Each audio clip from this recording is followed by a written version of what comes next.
Comment section में ये सवाल मुझसे बार बार पूछा जाता रहा है कि दीदी, किस ग्रह की दशा में हमको कौन सा रत्न पहनना चाहिए, या जिस ग्रह की महादशा हो क्या हम उसका नग धारण कर सकते हैं क्या।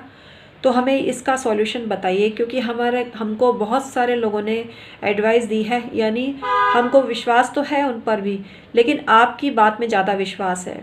तो इसके लिए तहे दिल से आपका शुक्रिया, आप मुझ में विश्वास करते हैं और मेरा दायित्व मैं पूरा करना जानती हूँ, और मेरी तरफ से मैं दायित्व की पूर्ति भी करती हूँ और आपको ज्योतिष संबंधी सही जानकारी देती हूँ। मेरे अनुभव का लाभ भी उठा सकते हैं आप, 23-24 साल का अनुभव है, तो इसी आधार पे आपको मैं ज्योतिषीय सलाह देती हूँ। तो आज का वीडियो इसी पर केंद्रित है कि जिस ग्रह की महादशा है क्या उस ग्रह का नग धारण करना चाहिए या नहीं करना चाहिए, आज इसी पर प्रकाश डालने जा रही हूँ। मैं हूँ आपकी अपनी डॉक्टर उमाश्री।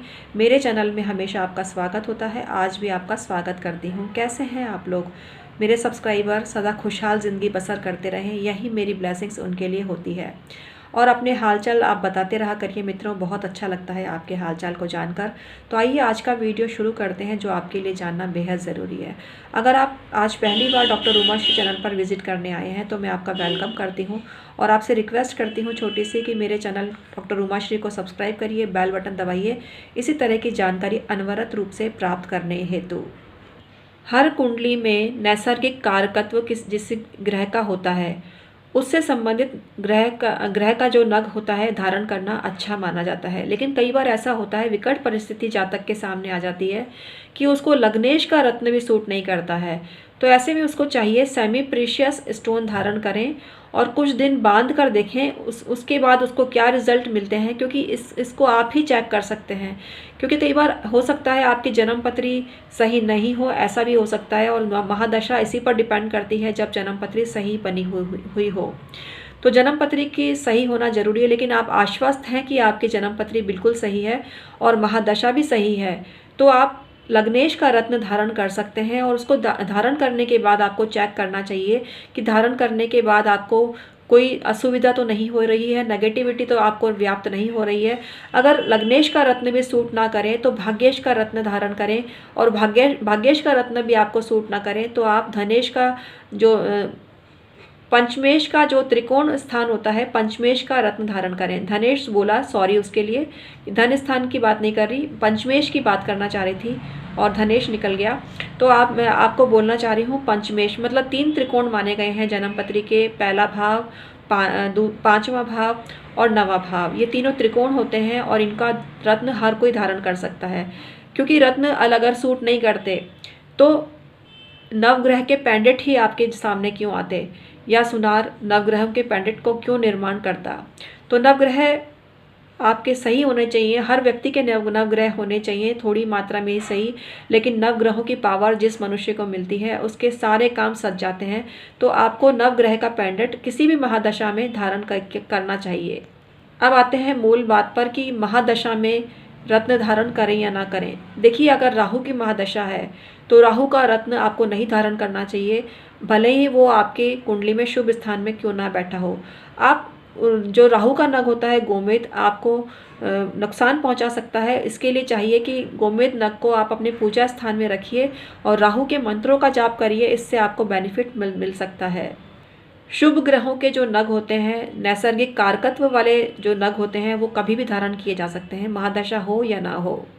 लेकिन आपने सवाल महादशा से संबंधित पूछा है, तो विभिन्न लग्नों के हिसाब से आपको बताती हूँ कि इस अवधि में कौन सा रत्न धारण करना आपके लिए श्रेयस्कर हो सकता है। जैसे कि मंगल की दशा हो और मेष लग्न हो तो मूंगा धारण करना श्रेयस्कर होता है।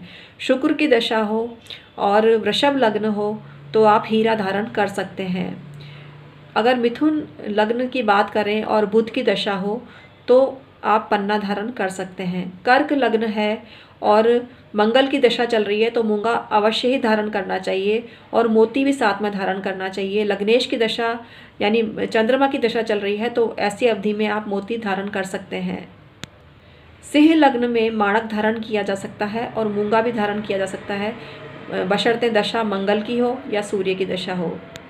कन्या लग्न की जन्म कुंडली है तो उनको बुध की दशा है या शुक्र की दशा है तो इस अवधि में वो हीरा भी धारण कर सकते हैं और पन्ना भी धारण कर सकते हैं। तुला लग्न में शनि की दशा बहुत शुभ होती है। शनि का रत्न नीलम इस अवधि में धारण किया जा सकता है, लेकिन उसको बांध के देखें, आपको शुभ परिणाम मिलते हैं तभी आप नीलम धारण करें, क्योंकि नीलम हर किसी को सूट नहीं करता है। वृश्चिक लग्न है और सूर्य की दशा है तो आपको माणक अवश्य ही धारण करना चाहिए। इससे आपका राज्य पक्ष प्रबल होता है और आपकी नौकरी और बिजनेस में आपको सफलता मिलती है। धनु लग्न है और सूर्य की महादशा है तो माणक अवश्य ही ध्यान से पहने और इससे आपको बहुत फायदा होने वाला है। मकर लग्न में शुक्र योग कारक होता है और इसकी दशा में आपको हीरा अवश्य ही धारण करना चाहिए। कुंभ लग्न है और शुक्र की महादशा चल रही है, इस अवधि में आपको हीरा अवश्य ही धारण करना चाहिए। मीन लग्न है और बृहस्पति की दशा चल रही है तो आपको पुखराज अवश्य ही धारण करना चाहिए। ये तो थी महादशा से संबंधित रत्नों की जानकारी। कुछ ऐसे रत्न होते हैं जो भूल कर भी धारण नहीं करना चाहिए। जिस ग्रह की महादशा हो तो उस ग्रह से संबंधित जानकारी आपको देना चाहती हूँ, ध्यानपूर्वक सुनिए। अगर मेष लग्न है और बुध की महादशा चल रही है तो भूल कर भी पन्ना नहीं पहने। वृषभ लग्न है और बृहस्पति की महादशा चल रही है तो भूल कर भी आपको पीला पुखराज धारण नहीं करना चाहिए। मिथुन लग्न है और अगर आपको मंगल की दशा चल रही है तो मूंगा भूल कर भी ना पहने। कर्क लग्न है और बुध की महादशा चल रही है तो पन्ना भूल कर भी ना पहने। सिंह लग्न है और शनि की महादशा चल रही है तो नीलम भूल कर भी ना पहने। कन्या लग्न है और मंगल की दशा चल रही है तो मूंगा भूल कर भी ना पहने। तुला लग्न है और बृहस्पति की महादशा चल रही है तो भूल कर भी पीला पुखराज ना पहने। वृश्चिक लग्न है और बुध की महादशा चल रही है तो पन्ना भूल कर भी ना पहने। धनु लग्न है और चंद्रमा की महादशा चल रही है तो मून स्टोन या मोती भूल कर भी ना पहने। मोतियों की माला या मोती किसी भी रूप में धारण ना करें। मोती के टॉप्स भी ना पहने। मकर लग्न है और सूर्य की महादशा चल रही है तो माणिक भूल कर भी धारण ना करें। कुंभ लग्न है और बृहस्पति की महादशा चल रही है तो पीला पुखराज भूल कर भी धारण ना करें। मीन लग्न है और शुक्र की महादशा चल रही है तो भूल कर भी आपको शुक्र का रत्न हीरा धारण नहीं करना चाहिए। सूर्य की महादशा चल रही है तो आपको सूर्य का रत्न माणिक नहीं पहनना चाहिए, क्योंकि छठे स्थान का स्वामी मीन लग्न में सूर्य देव होते हैं। तो सूर्य से संबंधित दान आप कर सकते हैं, लेकिन महादशा चल रही है तो आपको माणक भूल कर भी नहीं पहनना चाहिए। ये तो थी कुछ खास जानकारी जो मैंने आपके रिक्वेस्ट पर आपको दी, और एक एपिसोड में इतनी जानकारी देना संभव नहीं है और समय का भी अभाव होता है कई बार। तो आज का वीडियो इतना ही है। अगर आपको कुछ क्वायरीज़ है और आप कुछ और जानना चाहते हैं या आपको लगता है कि इस वीडियो में कुछ और ऐड करना चाहिए था तो कमेंट सेक्शन में अपनी रिक्वेस्ट भेजिए। मैं इस वीडियो को सेकंड पार्ट भी बना सकती हूँ अगर ज़रूरत हुई, और ज़रूरत नहीं हुई तो सेकंड पार्ट बनाने की आशा ना करें मुझसे। तो आज का वीडियो मैं समाप्त करती हूँ मित्रों। आई होप आपको पसंद आया होगा।